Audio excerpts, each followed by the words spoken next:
ये मामला दर्शाता है कि किस तरह से देश के स्वतंत्रता के 75वें साल में भी दलितों के उत्पीड़न, उनके साथ मार पिटाई के मामलों में रुकावट नहीं आई है। हालांकि आरोपी टीचर की गिरफ्तारी हो चुकी है और उसको हत्या और SC/ST एक्ट के धाराओं के अंतर्गत बुक किया जा चुका है, पर इस पूरे मामले को लेकर प्रदेश की राजनीति तेज हो गई है। कैमरा पर्सन मनीष और जालोर से नरेश के साथ देवंकुर वधावन, जयपुर आज तक। 20 जुलाई को यह घटना घटती है और उसके बाद 23 दिन बाद मुकदमा दर्ज होता है। मौत का जिम्मेदार कौन है? हमारे साथ हमारे संवाददाता जय किशन जुड़ रहे हैं, जो 2 दिनों तक जालोर के उस गांव में रहकर आए हैं। उनसे जानने की कोशिश करते हैं कि आखिर क्या हुआ था, कैसे हुआ था, सारा मामला क्या है। जय किशन, आप जाकर आए हैं, किस तरह के हालात हैं वो, कितनी सच्चाई है इस बात में कि वहां पर अभी भी छुआछूत जिंदा है? देखिए शरद, निश्चित तौर पे जो है छुआछूत पश्चिमी राजस्थान की एक बड़ी समस्या है और उसी समस्या, इसी टैबू के चक्कर में जो है एक 9 साल के बच्चे की जान हो गई। वहां जातिवाद इतना कॉमन है कि जहाँ जाति सूचक शब्दों से आज भी इस घटना के बाद भी जब हम जालोर गए तो वहां ऐसे शब्द है जो हम टेलीविजन पे बयान नहीं कर सकते। इस तरह के जाति सूचक शब्दों का अभी भी प्रयोग किया जा रहा है। अगर आप वहां किसी से पूछेंगे, किसी ऊंची जाति के व्यक्ति से कि घटना का गांव कौन सा है, कौन सा व्यक्ति, किस तरीके से वो बताते हैं, जिन जाति सूचक शब्दों का प्रयोग करते हैं, वह आज भी 21वीं सदी के राजस्थान सच्चाई है। अगर हम बात करें घटना की, तो घटना के दिन जो 20 जुलाई को ये जो घटना हुई, सुबह की बात है। यहाँ 2 अलग अलग कहानियां आ रही है, लेकिन जब हमने पता किया वहां के बच्चों से, तो जब हमने उनको समाज से दूर ले जाकर के, तो उन पर भी बहुत प्रेशर बनाया जा रहा है अलग अलग कहानी गढ़ने की। तो हमने एक जब बच्चे से पूछा जो कि वहां मौजूद था, इसने स्टाफ रूम के मटके से पानी पीते हुए देखा था। उसने कहा कि मार साहब आए, उन्होंने जैसे ही वो पानी पीने लगा, इंद्र कुमार उसको थप्पड़ मारा और कहा कि तुम नीची जाति के लोग हो, तुम ये पानी क्यों पी रहे हो।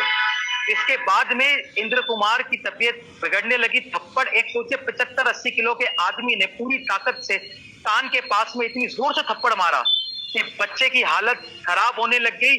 तो प्रथम दृष्टया रिपोर्ट आ रही है, उनके अनुसार ब्रेन हेमरेज भी निकल सकता है। हालांकि विशेषज्ञ रिपोर्ट के लिए सैंपल भेजा है, पीछे का दिमाग फट गया। बच्चे को 4 अस्पताल लेके गए, जालोर लेके गए, जालोर से उदयपुर लेके गए, उदयपुर से महसाना लेके गए, महसाना से अहमदाबाद लेकर गए। 10 लाख रुपया खर्चा आया। जहां पिता बच्चे का इलाज कराने में व्यस्त था, वहां ऊंची जाति के लोग जो है वहां पर माँ बाप पे दबाव और अन्य रिश्तेदारों पर दबाव बना रहे थे और 1,50,000 रुपए में जो है ये सौदा हुआ। इंटेलिजेंस की रिपोर्ट में, जो कि आज तक के पास एक्सक्लूसिवली मौजूद है, यह कहा गया था कि यह मामला तूल पकड़ सकता है, लेकिन उसके बाद भी प्रशासन 24 दिन तक सो रहा था। जहां एक तरफ इंद्र कुमार के जो पिता है देवाराम मेघवाल बच्चे के साथ दर दर अस्पताल भटक रहे थे, यहाँ पीछे से राजनीति का जो माहौल है कुछ लोग तैयार कर रहे थे। एक झूठी कहानी जो है पूरे बाजार में घूम रही है कि साहब बच्चे तो वहां तो मटका ही नहीं है, वहां तो टंकी ही नहीं है। लेकिन ये सच्चाई है कि वहां आज भी टीचर्स के लिए मटका है, वहां नहीं अन्य स्कूलों में मटका रखा जाता है। अब मटके को गायब कर दिया गया है, बच्चे की मौत को लोग भूल चुके हैं और कई जो लोग हैं असामाजिक लोग वह सवाल पूछ रहे हैं कि बच्चे को थप्पड़ पड़ा क्या। तो अगर जब हमने इन्वेस्टिगेट करा तो पता चला कि बच्चे को मार भी पड़ी है, उसके बाद में समझौता भी हुआ है। 1.5 लाख रुपए के अंदर मटके को हटा दिया गया। वहां के जो अन्य जाति के लोग थे, जाति के ठेकेदार थे, उन्होंने उन लोगों से कहा, बच्चों से कहा कि अगर कोई भी मीडिया वाले आपके पास आते हैं तो आपको ये बताना है कि नहीं साहब हम तो खेल रहे थे।